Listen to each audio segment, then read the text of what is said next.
Halo teman-teman, kembali bersama aku, Hedi Pratama.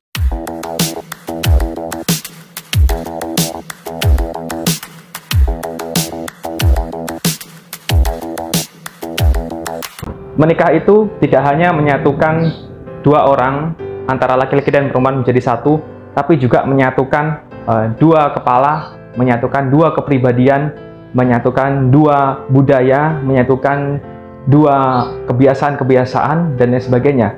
Jadi yang perlu dipahami adalah bukan hanya antara satu orang dengan orang yang lain, antara laki-laki dan perempuan saja, tapi juga dua keinginan yang berbeda, dua kepribadian yang berbeda, dua sifat yang berbeda, dan itu dilatar belakangi dengan dua identitas yang berbeda pula. Makanya ketika kita ngomongin persoalan menyatukan, sebetulnya persoalan menyatukan merupakan persoalan yang tidak sesederhana itu. Tidak hanya dua orang saja, dua kepribadian saja, tapi juga dua keluarga yang berbeda. Nah, ini yang membuat rumit. Beberapa teman pernah berbicara dengan aku, pernah ngobrol ini itu. Tentu saja temanku yang sudah menikah ya. Dia itu berkata bahwa seseorang menjelang menikah dia harus melepaskan keakuan gitu. Karena ketika kita masih bujang, tentu kita hanya berperan sebagai aku aja gitu. Sebagai aku ya, sebagai Hendy gitu. Tapi ketika menikah, artinya ada beberapa peran yang mesti kita emban. Jadi aku tidak hanya sebagai aku, tapi aku juga sebagai suami, aku juga sebagai ayah, aku juga sebagai anak, dan lain sebagainya. Jadi memulai pernikahan itu memulai atau mengemban peran baru. Persoalannya adalah ketika seseorang hendak ijab kabul, hendak menikah, maka setidaknya seseorang itu harus sudah selesai dengan dirinya sendiri, yaitu memberikan atau menempatkan kepentingan keluarga di atas kepentingannya pribadi. Ya, tentu saja menikah itu pertama memang pasangan ya. Jadi kita sebelumnya sudah punya komitmen bersama begitu ya. Kenapa aku memilih dia sebagai calonku gitu? Tentu ada berbagai macam pertimbangan, dan aku pikir nggak hanya kita aja yang mempertimbangkan hal itu. Tentu keluarga juga ikut campur gitu. Nah, inilah yang kemudian menjadikan hal yang dipertanyakan gitu. Seperti sekuat apa komitmen kita gitu. Sekuat apa komitmen kita untuk serius menjalani hubungan ini. Dan ini setiap orang berbeda, dan aku tidak ingin menghakimi tentang orang ini begini, orang ini begini, enggak. Tapi ya itu tadi, setiap orang memiliki komitmen yang berbeda, setiap orang mengalami pengalaman yang berbeda pula. Maka yang perlu diperhatikan dalam hal ini adalah keyakinan soal komitmen itu tadi.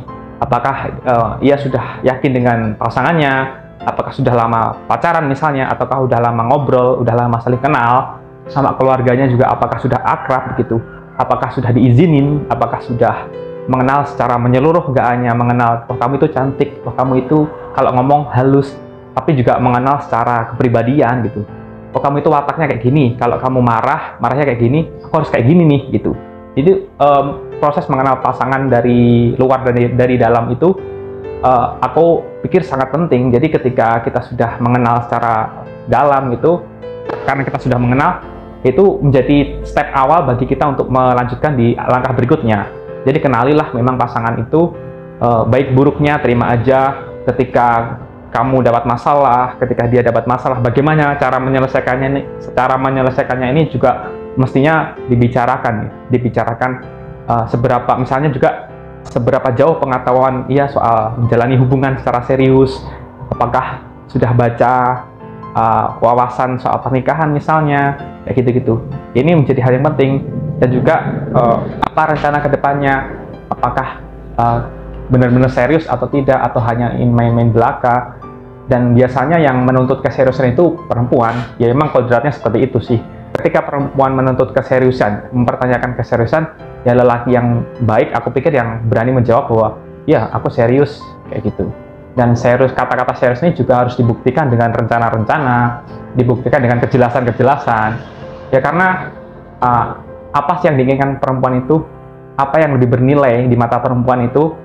Bukan berlian, tapi kejelasan, kepastian. Pekerjaan. Jadi memang pekerjaan ini tampaknya menjadi pertanyaan wajib yang ditanyakan oleh calon mertua. Bukan memungkiri itu, memang kenyataannya begitu gitu loh. Dan bagi aku, menanyakan pekerjaan itu berarti orang itu bersifat realistis gitu. Orang tua si calon itu bersifat realistis dan mau menghidupinya bagaimana kalau misalnya pekerjaannya masih luntang-luntung gitu, belum jelas gitu. Dia menghidupi dirinya sendiri, mungkin masih kerepotan bagaimana untuk menghidupi orang lain. Itu juga bagi aku, mereka itu bukan kok pengen ini, pengen itu, pengen ini, pengen itu, tapi ya itu tipikal orang yang realistis gitu. Masalah pekerjaan mungkin bukan jadi sesuatu hal yang berat juga gitu bagi sebagian orang. Mungkin ada yang mau menerima gitu ya. Mungkin ada orang tua yang mau menerima bahwa aku ini belum mapan, tapi gak apa-apa lah, nanti kita cari bersama-sama. Ya itu syukur aja lah, alhamdulillah kalau gitu. Cuma ya kita mestinya lebih realistis aja gitu, lebih apa ya, lebih meyakinkan gitu. Maksudnya meyakinkan diri sendiri. Ketika misalnya aku sudah punya pekerjaan, ya itu bagi aku cukup meyakinkan tuh, cukup meyakinkan kepada orang tua bahwa ya aku insya Allah bisa menghidupi gitu. Beda halnya ketika aku masih kesulitan untuk mencari pekerjaan tuh, keyakinanku itu semakin meredup. Masalah pekerjaan ini masalah yang realistis, dan kebanyakan teman-temanku ngomong adalah masalah ekonomi ini menjadi penyebab timbulnya atau munculnya masalah-masalah yang lain dalam pernikahan. Nah itu temanku yang ngomong, dan gak hanya satu dua, banyak teman yang ngomong gitu. Orang kalau kesulitan ekonomi pasti akan menimbulkan beberapa masalah lain, misalnya kayak marah gitu, kayak nuntut ini itu. Tapi ya bagaimana lagi? Makanya menurut aku masalah pekerjaan, masalah finansial ini menjadi exposure tersendiri bagi seseorang yang tidak menikah. Pernikahan yang baik itu yang direncanakan secara baik menurut aku. Jadi misalnya direncanakan nih berapa penghasilannya selama sebulan antara si laki-laki dan perempuan. Kalau perempuannya bekerja ya alhamdulillah gitu. Kalau enggak ya laki-lakinya yang mencukupi kayak gitu. Kemudian berapa sih pengeluarannya selama sebulan gitu. Jadi memang direncanakan. Itu memang tujuannya pemerintah bahwa pernikahan itu memang perlu rencana gitu. Nggak hanya loko-loko. Ya aku suka sama kamu, kamu suka sama aku. Ya ayo nikah gitu. Nggak hanya sesederhana itu. Karena ya kita harus siap untuk menerima problem-problem yang akan terjadi gitu. Win-win solusinya bagaimana gitu. Jadi kayak misalnya pengeluarannya gimana per bulan gitu, apa aja yang kita butuhkan. Misalnya kebutuhan makan nih, kebutuhan harian gitu-gitu. Apa kita pengen beli motor? Atau jangan jauh-jauh dulu lah. Misalnya ketika kita ngobrolin soal biaya pernikahan, memang ini dibebankan oleh orang tua, tapi nggak apa-apa kalau kita itu ikut membantu meringankan beban orang tua dengan iuran misalnya. Bu, aku ingin iuran biaya pernikahan ini, panggung dan lain sebagainya. Belum lagi masalah biaya lahiran misalnya, biaya melahirkan, biaya persalinan gitu, susu buat anak dan segala macam. Jadi ya perlu meyakinkan diri sendiri gitu. Menurut aku perlu meyakinkan diri sendiri dengan pekerjaan yang cukup untuk memenuhi kebutuhan. Kalau kita ngomongin masalah usia pernikahan yang ideal ini, sebetulnya kata ideal ini tidak bisa digeneralisir ya, karena tentunya ada beberapa faktor yang mempengaruhi gitu ya, yang mempengaruhi. Ada nih orang yang nikah muda gitu, dan dia merasakan kenikmatan atau manfaat nikah muda, dan dia merasa beruntung dan menyebarkan ayo nikah muda. Yaitu mungkin bagi sebagian orang itu mungkin relate ya, mungkin cocok, tapi belum tentu bagi orang lain itu cocok juga. Dan itu juga berlaku sebaliknya, misalnya kayak ayo kita nikah, jangan nikah muda, kita nikah di umur yang matang aja gitu. Ya bagi mereka ya itu mungkin relate, tapi bagi orang lain belum tentu relate gitu. Jadi masalah usia pernikahan, usia yang ideal untuk menikah ini berbeda-beda gitu ya, sesuai dengan keadaan yang terjadi bagi mereka gitu. Cuma kalau kita ngobrolinnya secara ilmiah, secara analisa gitu ya, di beberapa artikel yang pernah aku baca itu menyebutkan usia mana sih yang ideal, dan memang berbeda-beda walaupun punya satu titik temu gitu. Pada artikel Sensus tahun 2013, usia yang ideal untuk menikah itu bagi laki-laki 29 dan bagi perempuan itu 27, yaitu menurut survei ya. Kalau di BKKBN itu sendiri sih usianya yaitu perempuan paling enggak sudah 21 tahun gitu. Terus dari luar negeri, aku lupa artikelnya berjudul apa dan surveinya apa, nanti bisa dicek sendiri. Itu mengatakan usia yang ideal untuk menikah itu ya antara 27 sampai 32 bagi laki-laki. Dalam Islam kan laki-laki paling nggak usia 25. Mencontoh Nabi Muhammad yang menikah di usia 25. Tapi ya nggak bisa menjadi patokan juga bagi beberapa orang yang mungkin kedewasaannya butuh waktu gitu ya. Itu ya, jadi banyak faktor lah untuk menentukan usia ideal pernikahan itu. Menikah di usia berapa itu banyak sekali faktor ya. Faktor psikologis, ada yang cepat dewasa, ada yang belum. Faktor lingkungannya bagaimana, apa yang dia butuhkan gitu di lingkungan itu. Kemudian juga ada yang namanya faktor kematangan mental, faktor finansial. Mungkin di usia 25 dia pengen menikah tapi finansialnya masih terombang-ambing, maka dia pengen menguatkan dulu finansialnya, pada akhirnya dia menikah di usia yang 30 kayak dan sebagainya. Jadi bagi aku usia ideal pernikahan itu ya mungkin dibuat sebagai pedoman aja gitu bagi teman-teman yang pengen dapat referensi. Tapi usia-usia mana yang cukup ideal itu ya kembali lagi dengan faktor-faktor yang aku sebutkan tadi ya. Aku pikir berbeda-beda gitu. Boleh jadi kamu menikah di usia 25 tahun gitu. Ya belum tentu orang lain bisa menikah di usia tersebut gitu.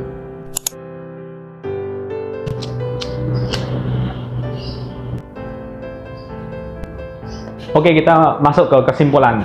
Jadi sebetulnya ya kesimpulan diskusi kita kali ini ya kembali ke diri masing-masing lah. Bisa, aku pikir teman-teman bisa menyimpulkannya sendiri sih.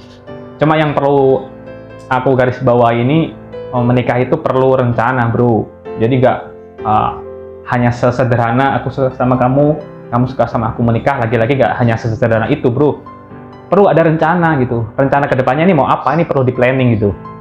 Ya soal kapan nih nikahnya, soal bagaimana nih untuk menopang ekonominya, kita mau tinggal di mana, kita mau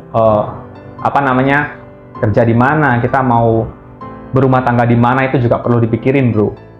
Kemudian juga solusi-solusi dari setiap masalah, apa, kita mau punya anak berapa, segala macam itu bagi aku perlu dipikirin, karena kita hidup di dunia yang realistis. Dan kalau kita nggak realistis ya mengambang bro. Jadi gitu bro. Jadi ya mungkin itu sih kesimpulannya ya, untuk membantu pemerintah untuk mengurangi angka perceraian lah ya. Karena ya perceraian itu banyak sekali faktor ya.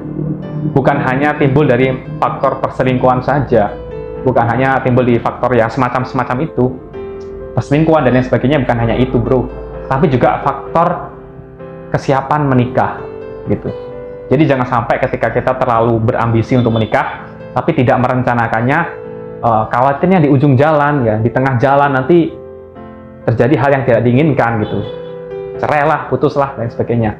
Dan untuk menghindari hal semacam itu ya perlu di planning itu tadi sih. Jadi ya karena aku belum menikah ya, marilah teman-teman kalau pengen nikah, udah cocok nih sama pasangannya, udah cocok sama keluarganya, ya di planning lah segala halnya. Banyak diskusiin sama keluarga, diskusiin sama orang-orang yang paham soal pernikahan. Fungsinya, tujuannya apa sih sebetulnya? Ya tujuannya supaya kita bahagia gitu, kita bahagia di dunia dengan bahagia yang terencana gitu. Maksudnya dengan pernikahan yang terencana, dengan pernikahan yang baik, supaya untuk menghindari hal-hal yang tidak kita inginkan gitu.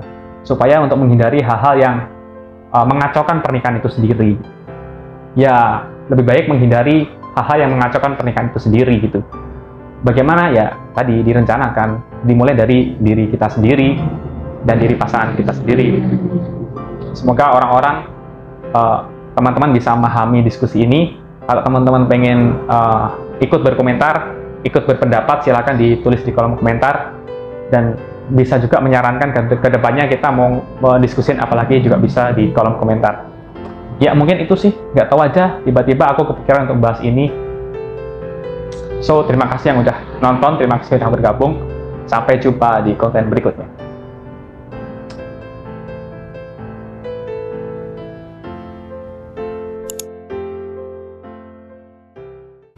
Ngomong-ngomong, baju ini bukan karena aku pesimistis, bukan karena untuk menghegemoni orang-orang untuk pesimistis menikah ya.